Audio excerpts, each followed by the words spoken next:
பொன்விலங்கு. அத்தியாயம் 3. சில வினாடிகள் தன் முகத்தை நேருக்கு நேர் பார்ப்பதற்கு கூசினார் போல் பூபதி அவர்கள் கீழே குனிந்து சாய்வு நாற்காலியிலிருந்து கைக்கு எடுக்கும்படியாக மேஜை மேலிருந்த காகித கட்டு ஒன்றை எடுத்து பார்த்து கொண்டிருப்பதை சத்தியமூர்த்தியும் கவனித்தான். ஒழுக்கம் குன்றியும் வரன்முறை இன்றியும் தவறு செய்யும் இளைஞர்களின் தொகையை காட்டிலும் அதே விதமான தவறுகளை செய்யும் வயதானவர்களின் தொகைதான் அதிகமாக இருக்கும் போல் தோன்றுகிறது என்று சற்று முன்பு தான் துணிவாக கூறிய உண்மை எந்த விதத்தில் அவருடைய மனதை புண்படுத்தி இருக்க முடியும் என்று சிந்திக்கத் தொடங்கினான் அவன். போலி நாகரிகத்திற்காகவோ எதிரே இருந்து கேட்பவர்களின் மனதை புண்படுத்தி விடுவோமே என்பதற்காகவோ நாவின் நுனியில் வந்து நிற்கும் எந்த உண்மையையும் 2 உதருக்குள்ளேயும் அடக்கி வைத்த பழக்கமில்லை அவனுக்கு. பொது வாழ்க்கையில் அதிக நன்மையை தர முடியாத இந்த சுபாவத்தினால் பலருடைய நட்பையும் உதவிகளையும் அவன் இழந்திருக்கிறான். குறைவோ நிறைவோ தாழ்வோ ஏற்றமோ மனிதர்களோடு ஒத்துப்போவதற்கான குணம் அவனிடம் இல்லை என்று மாணவ பருவத்து சக நண்பர்கள் பலர் எத்தனையோ சந்தர்ப்பங்களில் அவனிடம் நேருக்கு நேர் வருத்தப்பட்டிருக்கிறார்கள். அவனை கடிந்து கொண்டும் இருக்கிறார்கள். ஒத்துப்போவாது மற்றவர்களை தேவைக்கு அதிகமாக மன்னிப்பதும் பிறருடைய பலவீனங்களுக்கு அனுசரணையாக நம்முடைய பலங்களையும் திறமைகளையும் ஒடுக்கிக் கொள்வதும் சமூகத்தில் ஒரே விதமான மனிதர்கள் தொடர்ந்து செழிப்பாய் வாழவும் கொழித்து திரியவும் துணை செய்யுமே அல்லாமல் எல்லாருடைய நன்மையையும் பாராட்டுவதற்கு துணை செய்யாது என்று இந்த சுபாவத்துக்காக தன்னை கடிந்து கொள்ள வரும் நண்பர்களிடமெல்லாம் எடுத்தறிந்து பதில் சொல்லியிருக்கிறான் சத்தியமூர்த்தி. மாணவ பருவத்திலிருந்து படிப்படியாய் வளர்ந்திருந்த அஞ்சாமையும் துணிவும் எதிரே இருப்பவரை பாதிக்கும் என்பதற்காகவோ எதிரே இருப்பவருக்கு தன்மேல் கோபம் என்பதற்காகவோ எதையும் பேச தயங்காத நாவன்மை அவனுக்கு அளித்திருந்தன. இதன் காரணமாக பலவீனங்களும் குறைபாடுகளும் உள்ள பலருக்கு நடுவே தான் இருப்பதே அவனுக்கு ஒரு பயமுறுத்தலாய், தன்னை பார்ப்பதை அவர்களை கட்டுப்படுத்தும் ஒரு சட்டமாய் அவன் தோன்றியிருக்கிறான். இப்போது ஏதோ ஒரு விதத்தில் தனக்கு எதிரே இருக்க பூபதி அவர்களை தன்னுடைய வார்த்தைகள் பாதித்திருக்கின்றன என்பதை அவன் புரிந்து கொள்ள முடிந்தது. பெருந்தன்மையும் கொடைப்பண்பும் உள்ளவராக பலரால் புகழப்படும் இந்த கோடீஸ்வரரிடம் இப்படி பேசியிருக்க வேண்டாமோ என்று அவனுக்கு சிறிது தயக்கமும் ஏற்பட்டது. அதே சமயத்தில் யாரையும் குறிப்பிட்டோ எவரோடும் சாத்தியோ சொல்லாமல் தான் பொதுவாக சொல்லிய ஒரு உண்மையை கேட்டு அவர் ஏன் அப்படி கூசி தலைகுனிய வேண்டும் என்ற நுணுக்கமான சந்தேகமும் அவனுள் ஏற்பட்டது. அவர் இன்னும் தலை நிமிர்ந்து அவன் முகத்தை பார்க்கவில்லை. அந்த மௌனம் அவன் மனதை ஓரளவிற்கு வருத்தவும் செய்தது. அவசியமில்லாததாகவும் விரும்பத்தகாததாகவும் நிலவ தொடங்கியிருந்த அந்த மௌனம் களைவதற்கு துணை செய்தால் அவருடைய மகள் பாரதி. அந்த சூழ்நிலையில் அங்கு நுழைவதற்கு தயங்கியவாறே நுழைபவள் போல் மெல்ல நுழைந்து தந்தையின் சாய்வு நாற்காலி அருகே சென்று சாப்பாட்டுக்கு இலை போட்டாயிற்று என்றாள் அவள். தாம் மூழ்கியிருந்த உணர்ச்சிகளிலிருந்து விடுபட்டு தலை நிமிர்ந்த பூபதி எதுவும் நடக்காதது போல் சத்தியமூர்த்தியின் பக்கமாக திரும்பி, நீங்களும் இங்கேயே சாப்பிடலாம் அல்லவா என்று சுபாவமாக கேட்டார். தந்தையே அவரையும் அழைக்க வேண்டும் என்று ஆசைப்பட்டு அழைப்பார் என்றும் எதிர்பார்த்து கொண்டு வந்திருந்த பாரதி தான் எதிர்பார்த்தபடியே அது நடந்ததை கண்டு மகிழும் மனதின் ஆவலோடு சத்தியமூர்த்தியின் முகத்தை பார்த்தாள். அவருடைய அந்த ஆவல் வீண் போகவில்லை. எதிர்பாராத அந்த அழைப்புக்கு என்ன மறுமொழி கூறுவதென்று ஓரிரு கணங்கள் தயங்கிய பின் சம்மதத்துக்கு அறிகுறியாக தலையை அசைத்தான் சத்தியமூர்த்தி. அவன் சாப்பிட வருவதற்கு சம்மதித்த அந்த உற்சாகத்தை தனிமையில் கொண்டாட விரும்பியவளைப் போல் அவர்களை முந்திக்கொண்டு உள்ளே சென்றாள் அவள். போகும்போது அவளுடைய இதழ்கள் மனதுக்கு பிடித்தமான பாடலின் ஆரம்பம் ஒன்றை இனிய குரலில் முணுமுணுத்து கொண்டே செல்வதையும் சத்தியமூர்த்தி கேட்டான். அவளை சந்தித்த சில நாழிகை நேரத்திலேயே அவளுடைய இதயத்தின் குரலை அவன் கேட்க முடிந்திருந்தது. இப்போது அவளுடைய நாவில் ஒலிக்கும் குரல் எவ்வளவு இனிமையாக இருக்கும் என்பதையும் அவன் கேட்டு தெரிந்து கொண்டு விட்டான். சாப்பிடுவதற்காக அவனை வீட்டுக்குள்ளே அழைத்து கொண்டு சென்றபோது பூபதி அவனிடம் உள்ளடங்கிய துணியில் மெல்ல இதை சொன்னார். உங்களிடம் இளமைக்கே உரிய துடிதுடிப்பும் உணர்ச்சி வசப்படும் இயல்பும் அதிகமாக இருக்கின்றன. வினயமாக நடந்து கொள்ளும் தன்மை குறைவாக இருக்கிறது. உங்களிடம் நான் காணும் படிப்பின் ஆழத்தையும் புத்தியின் கூர்மையையும் எடுத்தெறிந்து பேசிவிடுகிற இந்த இளமை குணம் பாழாக்கிவிடும். நீங்கள் உங்களை காட்டிலும் வயது மூத்தவர்களிடம் இன்னும் நிதானமாகவும் வினயமாகவும் பேசுவதற்கு தெரிந்து கொள்ள வேண்டும் என்றார். சத்தியமூர்த்தி அமைதியாக இருந்தான். மௌனமாக அவரோடு உள்ளே நடந்து சென்று கொண்டிருந்தான். பேச்சை நிறுத்தாமல் தொடர்ந்தார் அவர். கல்வி வெறும் மலரை போன்றது. வினயமும் பணிவுதான் அதை மணக்க செய்கின்றன. இதை நீங்கள் ஒருபோது மறந்துவிடக்கூடாது மிஸ்டர் சத்தியமூர்த்தி என்றார். தவறான முடிவுகளையும் பொய்யான சித்தாந்தங்களையும் மறக்க துணியாமல் வாயை மூடிக்கொண்டு ஊமையாக இருந்து விடுவதுதான் வினயம் என்று நீங்கள் நினைப்பதாயிருந்தால் அப்புறம் நான் என்ன சொல்ல முடியும் என்று கேட்டு விடுவதற்கு சொற்கள் நாவினுணியில் துடித்து கொண்டிருந்தும் பூபதி அவர்களின் மனம் எதனாலோ பொறுமையிழந்து போயிருப்பதை புரிந்து கொண்டு சத்தியமூர்த்தி அப்போது அவரிடம் ஒன்றும் பேசாமல் இருந்து விட்டான். ஏதேதோ பேசியபடியே அவனை உணவு கூடத்துக்கு அழைத்து போயிருந்தார் பூபதி.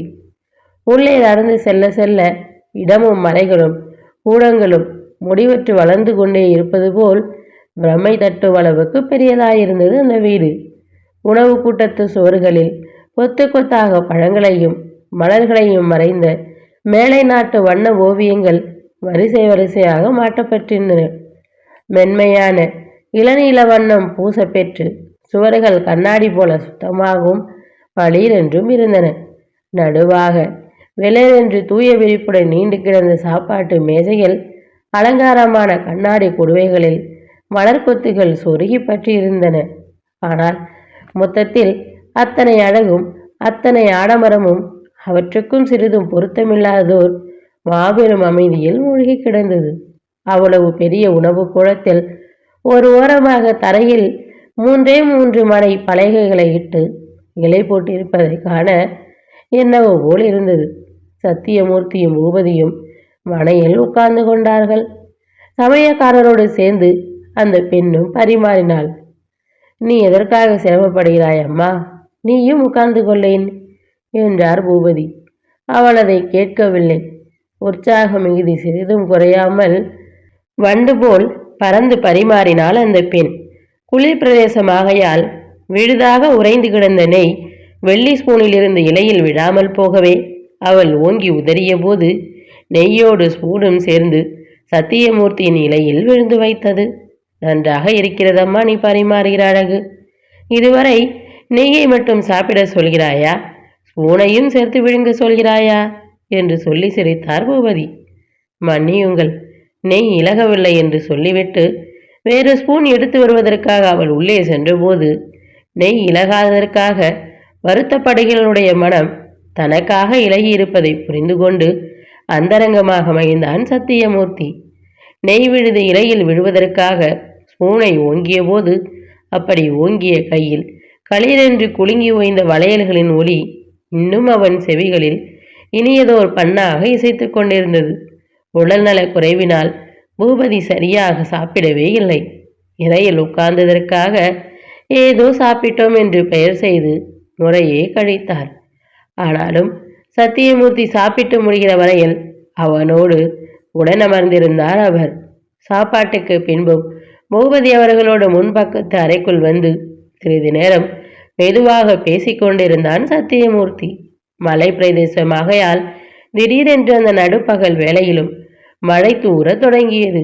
நீலமும் கருமையும் கலந்து கண்களை கவர்ந்து மயக்கும் அந்த மலை சிகரங்களில் மேகம் குவியல் குவியலாக சரிந்து தொங்கும் காட்சியை அறையின் பலகனி வழியாக பார்த்தான் சத்தியமூர்த்தி. இனிமேல்தான் அந்த அழகிய ஊருக்கு வந்துவிடப் போகிறோம் என்ற நம்பிக்கையே அப்போது அவனுக்கு பெருமையளிப்பாக இருந்தது. மிஸ்டர் சத்தியமூர்த்தி, நீங்கள் கல்லூரிக்கு போய் பிரின்ஸ்பலை பார்த்து விடைபெற்று கொண்ட பின் ஊருக்கு புறப்படலாம். பிரின்ஸ்பல் உங்களுக்கு எல்லா விவரமும் சொல்வார் என்று சொல்லிக்கொண்டே வந்த பூபதி சிறிது தயங்கிய பின், மழையாக இருக்கிறதே, 5 நிமிஷம் பொறுத்து போகலாம், நான் உங்களை கொண்டு போய் விட ஏற்பாடு செய்கிறேன் என்று கூறியபடி உள்பக்கமாக திரும்பினார். அவருடைய மகள் பாரதி தன் சாப்பாட்டை முடித்துக்கொண்டு தந்தையிடம் கொடுப்பதற்காக நீலமும் சிவப்புமாக ஏதோ மாத்திரைகள் அடங்கிய மருந்து பாட்டில்களோடு அப்போதுதான் அந்த அறைக்குள் வந்து கொண்டிருந்தாள். டிரைவர் யாராவது இருக்கிறானா பாரம்மா என்று மகளை நோக்கி கூறினார் அவர். கையோடு கொண்டு வந்திருந்த மருந்து பாட்டில்களை மேஜையின் மேல் வைத்துவிட்டு, இதோ பார்க்கிறேன் அப்பா என்று விரைவாக முன் வராந்தாவுக்கு சென்றாள் அவள். சிறிது நேரம் கழித்து, டிரைவர் யாரையும் காணவில்லை அப்பா என்று பதிலோடு வந்து தயங்கி நின்றாள் அந்த பெண். இதற்குள் மழை பேரோசையிட்டு வளர்த்திருந்தது. மழையாயிருக்கிறது, இவரை கல்லூரியில் கொண்டு போய் விட்டுவிட்டு வர வேண்டும் என்று பேச்சை தயக்கத்தோடு இழுத்து நிறுத்தினார் பூபதி. தனக்காக அவர்கள் சிரமப்படுவதை விரும்பாத சத்தியமூர்த்தி, பரவாயில்லை, ஒரு குடை இருந்தால் போதும், நான் போய்க் கொள்வேன் என்றான். நானே கொண்டு போய் விட்டு வருகிறேனே என்ற வார்த்தைகள் பாரதியின் உதடு வரை வந்து வெளியே ஒலிக்க தயங்கிக் கொண்டிருந்தன. அந்த தயக்கத்தோடு தந்தையின் முகத்தை பார்த்தாள் அவள். தந்தையாக முந்திக்கொண்டு அந்த கட்டளையை தனக்கு இடமாட்டாரா என தவித்தது அவள் உள்ளம். தானே அதை சொல்லிவிடலாம் போல பரபரப்பாயிருந்தாலும் அப்படி சொல்ல விடாமல் அந்த வேளையில் வெட்கமும் பயமும் வந்து அவளை தடுத்தன.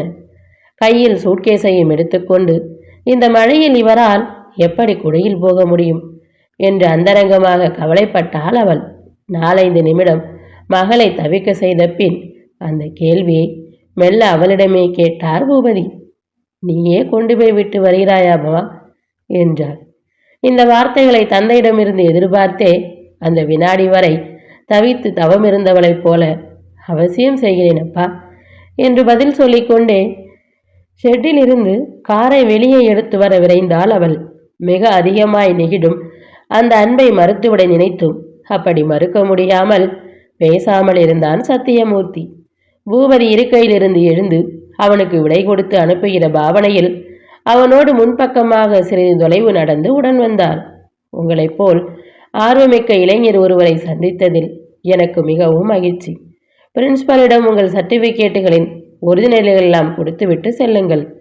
கோடை விடுமுறை முடிந்து கல்லூரி திறப்பதற்குள் உங்களுக்கு விவரம் தெரிக்கிறோம் என்று அவர் கூறிய போது அவரிடம் விடைபெற்று புறப்படுவதற்கு அடையாளமாய் நிமிர்ந்து நின்று கைகூப்பினான் சத்தியமூர்த்தி. பதிலுக்கு அவரும் கைகூப்பி புன்முறுவல் பூத்தார். முன்னால் இருந்த அவனுக்காக இறங்கி வந்து காரின் பின்பக்கத்து கதவை திறந்துவிட்ட பின் மறுபடி முன்புறம் போய் ஏறிக்கொண்டாள் பாரதி. 4 பக்கமும் மஞ்சு படிந்து மழை மூடியிருந்ததால் சுற்றிலும் ஒன்றுமே தெரியவில்லை. மழை நீர் இறங்காமல் இருப்பதற்காக கார் கண்ணாடிகளை எல்லாம் மேலே தூக்கிவிட்டு அடைத்திருந்தது. உள்ளே கம்மென்று மல்லிகை பூ மனம். அவள் கூந்தலில் சூடிக்கொண்டிருந்த மல்லிகை பூக்களின் நறுமணத்தை உணர்ந்து இறங்கிய போது அந்த ஊருக்கு அப்படி பெயர் வைத்த புண்ணியவானை மனமாற வாழ்த்தினான் சத்தியமூர்த்தி. கார் போய்க் கொண்டிருக்கும் போதே இடையிடையே அவள் கைகளில் வளையல்கள் விளையாடி குலுங்கி ஒலித்த போது தன் மனம் பேச தவிக்கும் வார்த்தைகளை வாய் பேச முடியாமல் போன குறையால் அந்த வளையல்கள் ஒலிப்பதையே ஒரு பேச்சாக்கி அவள் அவனிடம் நளின மொழியில் பேசுவது போல் இருந்தது. எதற்கோ பயப்படுவது போல் இருவரும் அப்படி பேசிக்கொள்ளாமலே போவதில் பொறுமை இழந்த சத்தியமூர்த்தி தானாகவே அவளிடம் பேச்சை கொடுத்தான். உங்கள் ஊர் மல்லிகை பூக்களின் வாசனையை எப்படி புகழ்வதென்றே எனக்கு தெரியவில்லை. எங்கள் மதுரைக்கு பக்கத்தில் தெற்கே கப்பலூர் என்ற ஒரு செம்மண் பிரதேசம் உண்டு. அந்த ஊர் மல்லிகை பூக்கள் தான் உலகத்திலேயே வாசனை அதிகமான மல்லிகை பூக்கள் என்று நான் நேற்று வரை பிடிவாதமாக நினைத்து கொண்டிருந்தேன். எந்தவிதமான நீர்வளமும் இல்லாத அந்த செம்மண் காட்டை ஜாஸ்மின் ஃபீல்ட்ஸ் என்று நான் என் நண்பர்களிடம் பெருமையாக சொல்லிக்கொள்வேன். என்னுடைய பிடிவாதமான அபிப்பிராயத்தை உங்கள் ஊர் மல்லிகை பூக்கள் என்று மாற்றிவிட்டன என்றான் அவன். தனக்கு தெரிந்ததை மட்டும் முதலாக வைத்தே ஓர் அபிப்பிராயத்தை உருவாக்கி கொள்வதில் எவ்வளவு முரண்பாடு இருக்கிறது பார்த்தீர்களா என்று சொல்லிவிட்டு கைகளில் வளையல்களும் இதழ்களில் சிரிப்பும் கலீரென சிரித்தாள். வீட்டுக்கு திரும்பி சென்றதும் ஞாபகமாக இந்த அழகிய வாக்கியத்தை உங்கள் அப்பாவிடம் சொல்லுங்கள். பல விஷயங்களில் அவருடைய அபிப்பிராயங்கள் அவரால் சிந்திக்க முடிந்த எல்லையை மையமாக வைத்தே உருவாக்குகின்றன. அந்த எல்லைக்கு மேல் உண்மை இருந்தாலும் அதை சிந்திக்க மறுக்கிறார் அவர் என்றான் சத்தியமூர்த்தி. மல்லிகை பந்தலுக்கு இந்த பூக்களின் மனதினால் இருக்கிற புகழை விட தாம் நிறுவியிருக்கிற கல்லூரியின் பெருமையால் வருகிற புகழ் அதிகமாயிருக்க வேண்டும் என்பதே அவர் ஆசை என்றாள் அவள். இருக்க வேண்டியதுதான். ஆனால் ஏதாவது ஒன்றில் அளவு மீறி ஆசைப்படுகிற எல்லோரும் அந்த ஒன்றை தவிர மற்றவற்றில் உள்ள சத்திய அசாத்தியங்களை சிந்திக்க மறந்து விடுகிறார்கள். அதற்காக சில சமயங்களில் அவர்களை நாம் மன்னிக்கவும் வேண்டியிருக்கிறது என்றான் சத்தியமூர்த்தி. இதற்கு ஒன்றும் பதில் சொல்லாமல் சிரித்தாள் அவன். அந்த சிரிப்பு அவன் சொல்வதை அப்படியே ஒப்புக்கொள்கிறேன் என்ற பாவனையில் இருந்ததா, மறுக்க விரும்பவில்லை என்ற பாவனையில் இருந்ததா என்பதை புரிந்து கொள்ள முயன்றான் சத்தியமூர்த்தி. இதற்குள் கார் கல்லூரி காம்பவுண்டிற்குள் நுழைந்து விட்டது. வகுப்பு அறைகளும் விரிவுரை கூடங்களும் விடுதி கட்டிடங்களுமாக மலைச்சரிவில் கல்விக்காக ஏற்பட்ட ஒரு தனி நகரம் போல தோன்றுகிறது அந்த இடம். ஒரே வரிசையில் ஒரே விதமான பலகணிகளோடு நெடுந்தூரத்துக்கு நீண்டு திரியும் அந்த 2 மாடி கட்டிடங்களை மழையோடு கூடிய மலைகளின் பின்னணியில் பார்ப்பது மிக அழகாக இருந்தது. உங்களுக்கு அனாவசியமான சிரமத்தை கொடுத்து விட்டேன். இதற்காக என்னை மன்னிக்க வேண்டும். நான் பிரின்ஸ்பலை பார்த்துவிட்டு ஊருக்கு போய் வருகிறேன். உங்கள் தந்தையிடமும் சொல்லுங்கள் என்று காரிலிருந்து இறங்கிக் கொண்டு அவளிடம் விடைபெறத் தொடங்கினான் சத்தியமூர்த்தி. அவளோ அவனுக்கு அவ்வளவு விரைவில் விடை கொடுத்து அனுப்பிவிட விரும்பாதவளைப் போல, பிரின்ஸ்பலை பார்த்துவிட்டு வாருங்கள். இந்த மழையில் இங்கிருந்து பஸ் ஸ்டாண்டிற்கு எப்படி போவீர்கள்? உங்களை பஸ் ஸ்டாண்டில் கொண்டு போய் விட்ட பின்பு நான் போய்க்கொள்வேன் என்றாள். எனக்காக நீங்கள் காத்திருக்க வேண்டும் என்பதில்லை. மழை நிற்கிறவரை நான் காத்திருந்து அப்புறம் போய்க்கொள்கிறேன் என்று சத்தியமூர்த்தி மறுத்ததை அவள் ஒப்புக்கொள்ளவில்லை. பிடிவாதமாக இருந்துதான் தீருவேன் என்பது போல் இருந்துவிட்டாள். உள்ளே சென்று பிரின்ஸ்பலை சந்திப்பதற்காக கல்லூரி முகப்பின் படிகளில் அவன் ஏறிக்கொண்டிருந்த போது நடைந்து வெளுத்து வெண்தாமரைகளாய் தெரிந்த அவனுடைய அந்த பாதங்களின் அடிப்புறங்களை காரினுள் இருந்தபடியே ரசித்து கொண்டிருந்தாள் பாரதி. என்ன காரணத்தினாலோ அவனை சந்தித்த முதல் வினாடியிலிருந்து அந்த பாதங்கள் தான் அவளை கவர்ந்து அவள் மனதில் வந்து பதிந்து கொண்டு விட்டன. விரைந்து ஓடிப்போய் அந்த பாதங்களை கண்களில் ஒத்திக்கொள்ள நினைத்து அப்படி செய்ய முடியாதென்ற பயத்தினாலும் வெக்கத்தினாலும் மானசீகமாக அந்த திருப்தியை அடைந்தாள் அவள். பார்க்கிறவர்களை பைத்தியமாக்கும் ஏதோ ஒரு கவர்ச்சி அந்த பாதங்களில் எப்படியோ எதனாலோ இருந்ததை அவள் உணர முடிந்தது. 10 நிமிஷங்களில் பிரின்ஸ்பலிடம் பேசி முடித்து கொண்டு திரும்பிவிட்டான் சத்தியமூர்த்தி. அவன் உள்ளே இருந்து திரும்பவும் படிகளில் இறங்கி கீழே வரும்போது அவளுடைய கண்கள் அந்த பாத கமலங்களை நன்றாக பார்க்க முடிந்தது. பஸ் ஸ்டாண்டிற்கு புறப்படுவதற்கு முன்பு ஒரு வேண்டுகோள். மழையாயிருந்தாலும் பரவாயில்லை, காரில் இருந்தபடியே ஒரு டிரைவ் சுற்றி வந்தால் எங்கள் கல்லூரியை நன்றாக பார்த்து விடலாம் நீங்கள் என்றாள் அவள். சத்தியமூர்த்தியும் அதற்கு இணங்கினான். சுற்றி பார்க்கும்போது மிகுந்த அழகுணர்ச்சியோடும் ரசிகத்தன்மையோடும் அந்த கட்டிட வேலைகளை பூபதி செய்திருக்கிறார் என்பதை அவனால் உணர முடிந்தது. வலைச்சரிவில் மேடும் பள்ளவுமாக மாறி மாறி இருந்த இடங்களில் கட்டிடங்கள் கட்டப்பட்டிருந்தன. எங்கும் மழை நீர் தேங்க விடாமல் மழை பெய்த மறுகணமே இயற்கையாகவே நீர் வடிந்து இடங்கள் கண்ணாடியாய் சுத்தமாகி விடுகிறார் போல் எல்லா கட்டிடங்களும் அமைக்கப்பட்டிருந்தன. இந்த கட்டிடங்களை இவ்வளவு அழகாக கட்டுவதற்காக அப்பா எடுத்துக்கொண்ட சிரத்தை கொஞ்ச நஞ்சம் இல்லை. கல்கத்தாவில் இருந்து ஒரு பெரிய இன்ஜினியர் 5 ஆண்டுகள் இங்கேயே வந்து தங்கியிருந்தார். இது முடிகிறவரை அப்பாவுக்கு ராப்பகல் தூக்கமில்லையாம் என்றாள். அதோ தோட்டத்துக்குள் நீண்டு தெரிகிற மாடி கட்டடம் பெண்கள் தங்கியிருக்கும் விடுதி. இதோ இந்த கோடியில் அசோக மரங்கள் வரிசையாக அணிவகுத்து நிற்கிற பாதை ஒன்று போகிறதே, இதன் வழியாக போனால் ஆண்கள் தங்கியிருக்கும் விடுதி. ஹாஸ்டல் ஏற்பாடுகள் எல்லாம் இங்கு மிகவும் கண்டிப்பானவை. அதோ நட்ட நடுவில் பிரம்மாண்டமான வாயிலோடு தெரிகிறதே, அதுதான் காலேஜ் லைப்ரரி. அதற்கு அடுத்த கட்டிடம் கல்லூரி விழாக்கள் எல்லாம் நடைபெறுகிற ஆடிட்டோரியம். பிரிட்டனிலும் அமெரிக்காவிலும் இந்த மாதம் 1 தேதி வெளியாகிறது புது புத்தகம். இந்த மாத கடைசி வாரத்துக்குள் இங்கே நூல் நிலையத்தில் படிக்க கிடைக்கும். தமிழிலும் பிரெஞ்சிலும் ஆங்கிலத்திலும் வடமொழியிலுமாக ஏறக்குறை 2 லட்சம் முக்கியமான நூல்கள் இந்த நூல் நிலையத்தில் உண்டு. கல்லூரி என்றுதான் இதை சொல்கிறீர்கள். ஆனால் ஒரு மாபெரும் பல்கலைக்கழகத்திற்குரிய அத்தனை வசதிகளும் இங்கே இருப்பதாக தெரிகிறதே என்று சத்தியமூர்த்தி மிகவும் சுருக்கமாக ஆனால் வலுவுள்ள நல்ல வார்த்தைகளில் அவளிடம் அதை பற்றி புகழ்ந்தான். பிற்காலத்தில் இது ஒரு பல்கலைக்கழகமாக வளர வேண்டும் என்று அப்பாவுக்கே அந்தரங்கமான ஒரு ஆசை உண்டு என்றாள் அவள். 2 கோடியாக இருக்கிற பாங்கு கணக்கை 3 கோடியாக வளர்ப்பதற்கு என்ன வழி என்று மேலும் மேலும் சேர்த்து குவிக்க ஆசைப்படுகிற பணக்காரர்களைத்தான் பொது வாழ்வில் அதிகமாக பார்க்கிறோம். உங்கள் தந்தை பணக்காரர்களில் ஓர் அபூர்வமான மனிதராய் இருக்கிறார் என்று சொன்னான் சத்தியமூர்த்தி. இதை கேட்டு பதில் சொல்லாமல் சிரித்தாள் அவள். அந்த கல்லூரியின் பல்வகை சிறப்புகளையும் ஒவ்வொன்றாக பார்த்து முடித்தபோது தான் எப்படியும் அங்கு வந்துவிட வேண்டும் என்ற எண்ணமே சத்தியமூர்த்தியின் மனதில் நிச்சயிக்கப்பட்டது. பஸ் ஸ்டாண்டில் ஏறுவதற்கு முன் மல்லிகை பந்தலை பற்றிய எல்லா ஞாபகங்களையும் ஒன்று சேர்த்து எண்ணி அவற்றில் மிக முக்கியமான ஒன்றை மனதின் ஆழத்தில் பதித்து கொள்ள விரும்பினான் சத்தியமூர்த்தி. தான் உறுதியாய் அங்கே வந்துவிட வேண்டும் என்ற ஞாபகம்தான் முதல் ஞாபகமாக அவனுடைய மனதின் ஆழத்தில் பதிந்தது.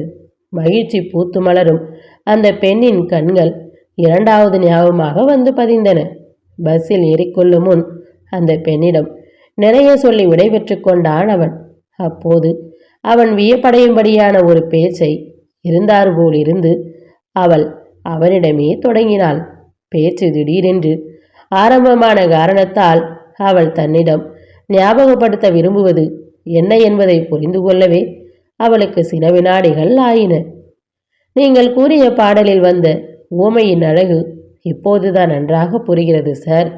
இதோ இந்த செம்மண் பூமியில் மழை பெய்து நீரின் நிலமும் ஒரு நிலமாய் கலந்து போயிருப்பதை பார்த்தவுடன் இன்டர்வியூவின் போது அப்பாவிடம் நீங்கள் கூறிய பாட்டு நினைவு வருகிறது எனக்கு என்று இளமுருவலும் நாணமும் கனிந்து கீழ்நோக்கி தாழ்வு முகத்தோடு தரையை பார்த்தபடி அவள் சொல்லிக்கொண்டே வந்தபோது சத்தியமூர்த்தி இன்னதென்று விவரித்து சொல்ல முடியாதொரு களைப்பில் திளைத்தான்.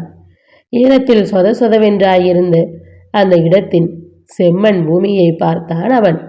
பின்பு அர்த்தமில்லாமல் அவன் எதிர்பார்க்கிற ஓர் அர்த்தத்தோடு அவள் முகத்தையும் பார்த்தான். மழைக்கு நெகிழ்ந்து கனிந்து போயிருந்த அந்த செம்மண் நிலத்தை போல அவள் முகத்திலும் கண்களிலும் இதழ்களிலும் கூட ஏதோ ஒரு உணர்வு கலந்து கனிந்திருந்தது. அப்படி கனிந்திருந்த உணர்வு ஞானம் என்ற ஒன்று மட்டும் இல்லை, நாணமில்லாத வேறொன்றும் தனியாயில்லை. அப்படி இருப்பதே அதை புரிந்து கொள்ளும் முறை சாதனமாவதை தவிர அதை புரிந்து கொள்ள வேறு கருவி காரணங்கள் இல்லாத உணர்ச்சி புதுமையாயிருந்தது அந்த இனிய அனுபவம். அதை அப்படியே மனதில் ஏற்றுக்கொண்டு பஸ்ஸை நோக்கி நடந்தான் அவன். மழைக்காக பஸ்ஸுக்குள் பிரயாணிகள் ஏறி செல்லும் வழியில் திரையிட்டிருந்தது. சூட்கேஸும் கையுமாக பஸ்ஸுக்குள் ஏறிவிட்டவனை முழங்கால் வரை திரை மறைத்து விட்ட காரணத்தால் அதற்கு கீழே திருமணத்தில் நலுங்கியிட்டார் போல் செம்மண் பூசிய கால்களோடு பார்த்தாள் பாரதி. அதை பார்த்துவிட்டு போவதற்காகத்தான் அவ்வளவு நேரம் காரை நிறுத்தி காத்து கொண்டிருந்தாள் அவள். பஸ் புறப்பட்டு போய்விட்டது. வீட்டுக்கு திரும்புவதற்காக காரை ஸ்டார்ட் செய்து திரும்பினாள் அந்த பெண். எதிரே மேடாயிருந்த செம்மண் சாலை கண்ணு கெட்டிய தூரம் வரை ஏதோ மங்களானதொரு காரியத்துக்காக ஆரத்தி எடுத்து கொட்டிய செந்நிற பெருக்காய் தெரிந்து கொண்டிருந்தது. எதையோ நினைத்து சிரிக்கிறவள் போல் தனக்குத்தானே சிரித்து கொண்டாள் பாரதி. பின்பு காரில் தலைக்கு நேரே இருந்த ஒரு சிறிய கண்ணாடியை திருப்பி அதில் தன் முகத்தை பார்த்து கொண்டாள்.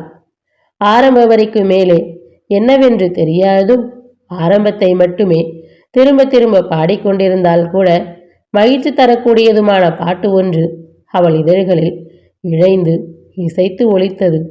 அந்த ஒலி அவள் நாவில் பிறந்து அவள் இதழ்களில் ஒலித்தாலும் அவள் விரும்பி அனுபவிக்கும் இனிமையை அதிலிருந்து தனியே பிரித்து உணர முடிந்தது. காரணம், அந்த ஒலிதான் அவளுக்கு சொந்தம். அதிலிருந்து பிரிந்த இனிமை என்னவோ இன்னொருடைய ஞாபகத்தால் விளைந்ததுதான். ஒரு ஓரமாக காரை நிறுத்திவிட்டு மழையில் இறங்கி நனையலாம் போல குறும்புத்தனமான ஆசை ஒன்றும் அப்போது அவள் மனதில் தோன்றியது. நனைந்த கோலத்தில் போனால் அப்பாவின் கேள்விக்கு என்ன பதில் கூற முடியும் என்ற பயம் தடுத்திராவிட்டால் சிறிது நேரம் நனைந்துவிட்டு அப்புறம் காரை எடுத்துக்கொண்டு புறப்பட்டிருப்பாள் அவள். தலையில் மல்லிகைப்பூ புதிதாக மணப்பது போலவும், கைகளில் வளையல்கள் முன்பு ஒலித்த வழக்கமாக ஒளியை தவிர இன்னும் எதையோ புதிதாக சொல்லி ஒலிப்பது போலவும், கண்ணாடி எப்போதும் காண்பிற முகத்தை மட்டுமே காண்பிக்காமல் அந்த முகத்தோடு இன்னும் எதையோ சேர்த்து காண்பிப்பது போலவும் புதியனவும் இனியனவும் ஆகிய பிரமைகள் சிலவற்றை அவள் இன்று அடைந்தாள். வீட்டுக்குள் நுழைந்து காரை ஷெட்டில் விட்டுவிட்டு தந்தையின் அறைக்குள் சென்றபோது அவரோடு இன்னொருவர் பேசிக்கொண்டிருக்கிற ஒலி கேட்டு பாரதி அரைவாயிலில் வராந்தாவிலேயே தயங்கி நின்றாள். உள்ளே இருந்து காதில் அரைகுறையாக ஒலித்த உரையாடலை கேட்டவள் என்ன காரணத்தாலோ அப்படியே அதிர்ந்து போய் நின்றாள். 10:45 மணிக்கு எந்த பதவிக்காக சத்தியமூர்த்தி இன்டர்வியூ செய்யப்பட்டானோ அதே வேலைக்காக 3 மணிக்கு இன்னொருவரை வரச் சொல்லி தன் தந்தை இன்டர்வியூ செய்வானேன் என்று எண்ணி சந்தேகப்பட்டு திகைத்தாள் அவள்.